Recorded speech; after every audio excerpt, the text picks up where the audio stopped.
everyone, this is the Fat Philosopher here, and I'm here today to talk about my new guitar. This is an AIO Wolf WLP-750T in Purple Burst 2021 model. This is a guitar I picked up about 3 weeks ago, and I thought I'd do a little talk about it. Just as a disclaimer, first of all, I'm not a professional guitar reviewer, I'm just a dude with a guitar here, and thought some people might be interested in hearing about it. And this is not sponsored anyways. You know, I paid this guitar with my wife's money. At least she says it's her money. Anyways, let's get on to the video. So this guitar, of course, is by a company called All-in-One Guitars. It's like a store out of Los Angeles that has their own in-brand guitars, which they called Wolf. They also have others that are not called Wolf, just AIO only, but this is their Wolf line here. And the features of this that stand out is that they're coming fairly cheap. All their guitars are under $500, about $450, plus $100 shipping at the moment. But they seem very high quality, and they all come with a setup. So when I ordered this guitar, they asked me what my action I wanted. I said I wanted 1.5 millimeters on the 6th fret, and they did that. And then they, polished the frets and checked to make sure the intonation was right. Like normally you'd have to pay, at least $50 for that, if not more, depending on where you go for our setup. And that all comes included with the guitar. And these guitars, of course, got kind of famous from maybe the Guitar Max channel. Here's a picture of Max sleeping with his Gibson. Why is it the Gibson, Max? I don't know what she was doing there exactly. But anyways, all the AIO guitars are very promoted on his channel a lot. He's done, besides the LPs, he's done these shredders, the Tele styles, the 335 models have all been appeared on his channel. And he's probably the best known for promoting these. And that's kind of the reason why I bought it. I've actually bought quite a bit of stuff that Guitar Max has recommended over the years, and this was a bit of an impulse buy. 2 years ago they had a purple one out and left-handed, but then it sold out, and then they didn't have for a while, and it kind of slipped off my radar. Then one day it kind of went there, and this newer version of the purple came out here, and so without thinking, it's order. And I ordered, so it's here now. So I don't know, it's a little bit of an impulse buy, but let's see what I got here anyway. So first of all, how are they different from the 2019 or 2018 models? Well, first of all, they come in a darker purple, and it's a burst. Before it's just kind of a lighter purple flame. Okay, the pickups don't have any branding on them. Before that, used to have a little branding on it. They're just clear, regular covered pickups.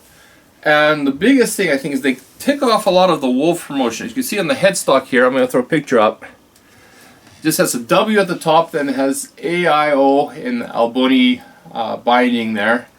And it looks a lot better. I don't know, personally I was not a very big fan of the name Wolf on a guitar. Actually any animal, like why would you limit your audience that way? If a guy's allergic to dogs, or with PRS with the birds, if you don't like birds, you're basically, limiting your audience there. I think just putting the brand name, the AIO on it, with the W is much more classy, and it looks better here.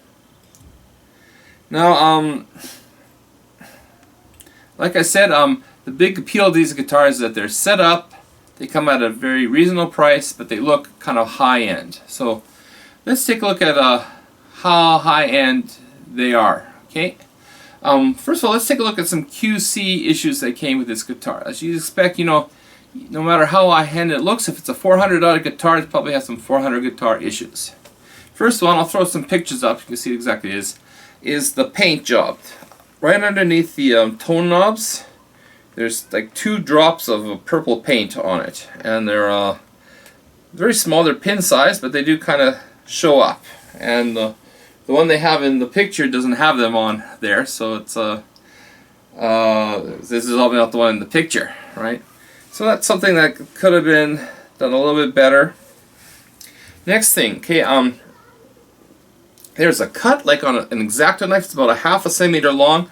just above the toggle switch here, and it's a little hard to get a picture of it. I'll throw one up here, but it's something that you can't really notice. It just kind of shows up in the light. Maybe I guess maybe you could maybe buff that out maybe somehow, but again, it's something else. Maybe somebody accidentally cut it somewhere on the line. It's very small, but it's not something that a person would notice unless they're playing it. Next, the fretwork. On the bottom half is all fine here. The player side here, there's a couple of tooling marks. One's on the 17th fret. As you can see from the picture, there's a big gash on the 17th fret that goes into the binding.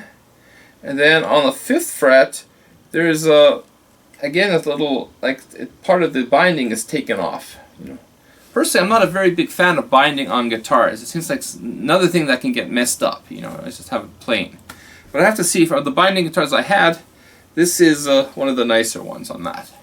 Then the last thing coming up here is that the actual top logo, where the Alboni makes nice, is like a little extra dot underneath the AIO, the O and the I. It's like a little extra dot in there of Alboni for some reason. I don't know if it's supposed to be there. I don't think so, but it's like a little extra dot that's stuck in there somehow. So.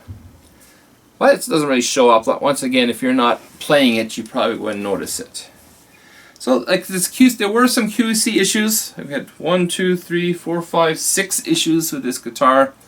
They're not big. They're cosmetic. I don't know if it were the B stock or not.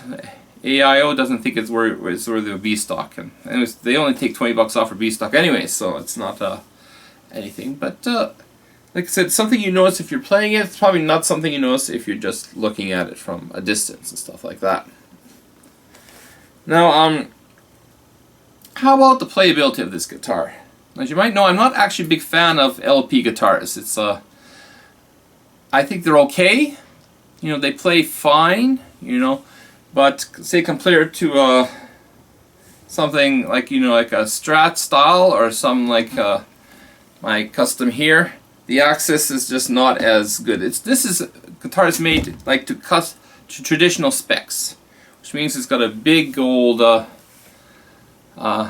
heel joint here, meaning it has a little bit hard to get high access. This is kind of a guitar you play up to about the 15th fret, and then if you really want to, you know, do a lot of shred stuff, you probably should get like a guitar with a, you know, that has the heel carved out on it. You know, like my V here.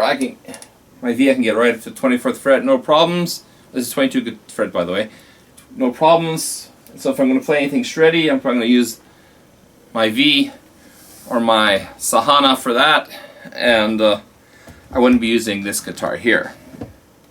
But, you know, otherwise if you just want to play like, you know, 70s, you know, power metal like Led Zeppelin or Aerosmith or Guns N' Roses, you know, stuff that doesn't really need to be shredding way up here, yeah, it'd probably be fine. You'd probably enjoy it.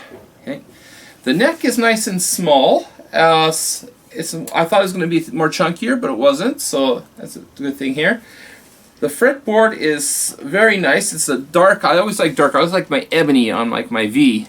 This is not ebony. It's a very dark rosewood. It's a mahogany body, 3-piece neck. I like how it's painted on the back. You know, I always like paint all over the guitars. You know, my Sahana, of course, only has a front and the natural wood, but this is a really nice wood. But sometimes those PRSs, that they just have it painted in the front and the rest just regular wood, and it's just like a don't cheap out on the paint there. And I kind of like how it looks when it's all one color. My V is also like that, so it's all painted all, and I kind of like that. The binding is very nice. The Alboni, I can never pronounce that word correct. You know, it's really nice. The inlays are done perfectly. Like the Alboni, it's kind of like a 3D effect. It kind of pops out on you, especially when the light hits it, and it looks really cool.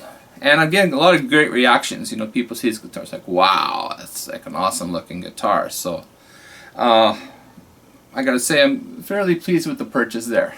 Like I said, it's not something that you want to play shreddy like.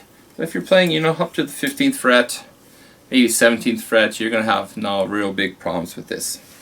The weight, it weighed in 4.1 kilograms, which is exactly 9 pounds, which is what they wanted to. So it is my heaviest guitar, but you know, with a strap and you know, just playing at home, it's no problem. I'm actually beginning a band here. I'm going to take it to band practice next weekend and see how it goes with that. But it might be a little bit heavy if you want to carry it around for 2 hours or 3 hours on a stage or something like that. But you know, there are heavier Les Pauls out there, but there are also some lighter ones as well, you know. Like I said, so overall I kind of like the guitar. I'm not an LP fan, but it's kind of funny, like you go 8 months without an LP and then like I did, and all of a sudden like, I think I need another LP again, so I kind of picked one up here. The radius is okay, of course it's a standard Gibson scale with a 12-inch radius. This is actually my roundest radius. All my guitars are all 16. So, but that just takes like, when I played it for the first like half hour, I kind of know, so yeah, this is a little more rounder, but then you get kind of used to it and then you don't really notice it that much. And for the short scale length, I never really could feel a big difference from a 25.5 to a 24 3/4 one. Maybe a little bit when you want to shred up higher, it might be a little bit more crowded, but not really. Maybe it's like for me, I think so. So this guitar, it's kind of I've had it for 3 weeks, kind of growing on me, and well,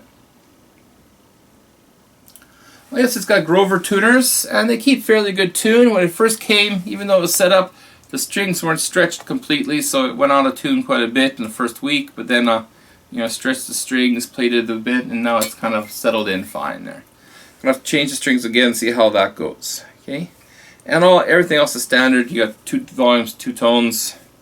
Your standard Gibson like bridge, pickguard, and 3-way toggle switch. The pickups on these are good. They're not as powerful as like my active Seymour Duncan Mustang model in my V, but still it gives a good, you know, hard rock metal sound. Got to crank it up a little bit more compared to that, and but they're all fine. Well, I don't think there's a big need to change the pickups on that. You know, often expensive, smaller, cheaper guitars like this one, like here, you know, this is a $100 guitar with $200 worth of pickups in it, so it adds a lot to the expense to it, right? But this one, I don't think I need to change the pickups. I'm going to keep it as it is, at least for the time being. And so, very good. Okay, so what I recommend AIO guitars. There's a lot of things to recommend both. First of all, through the whole pandemic, their prices have not gone up. Of course, they might go up, but as of 2021, they're selling the guitars about the same price as they were in 2018.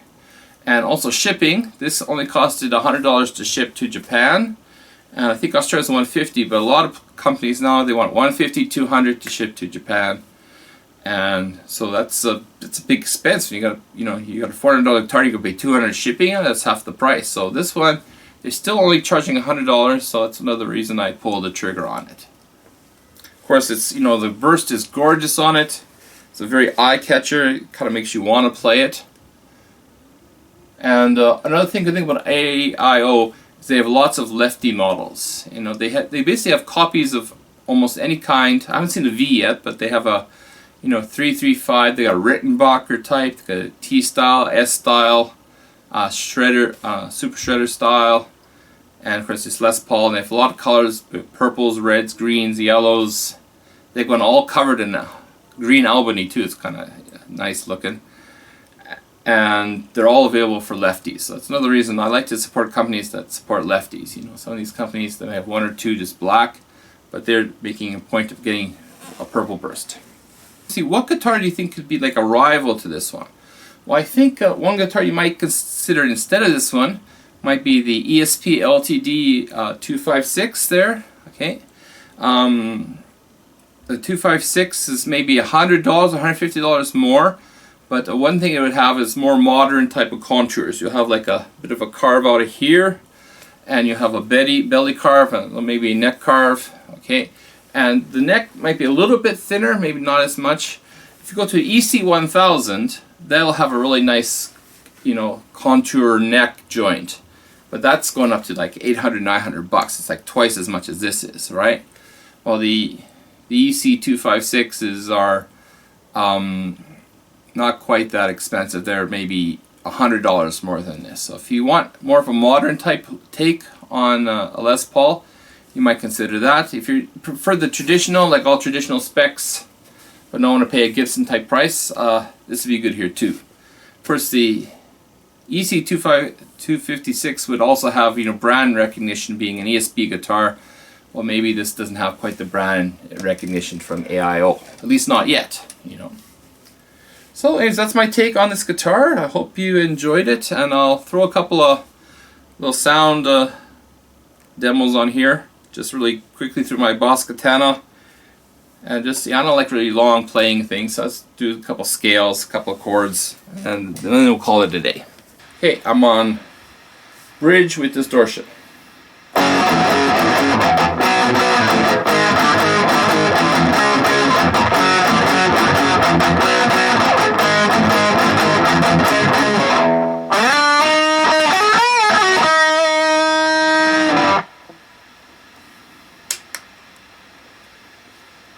Neck pickup with distortion.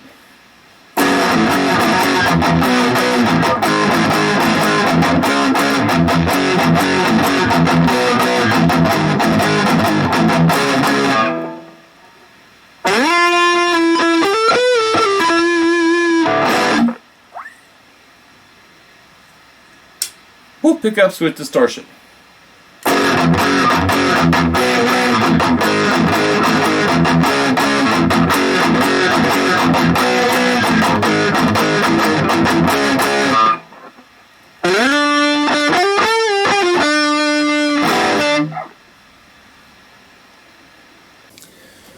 Bridge pickup clean, maybe a little bit of reverb.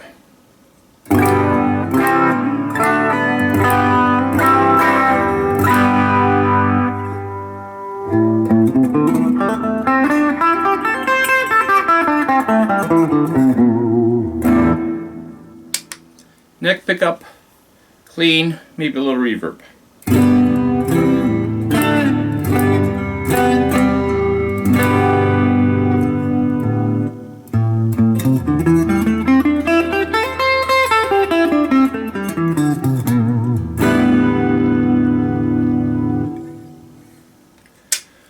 Both pickups clean, little reverb.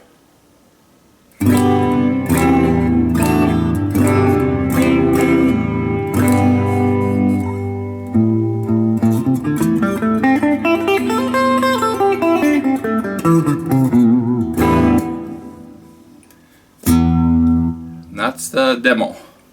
So anyways, I hope you enjoyed it, and I'll see you next time. Salut!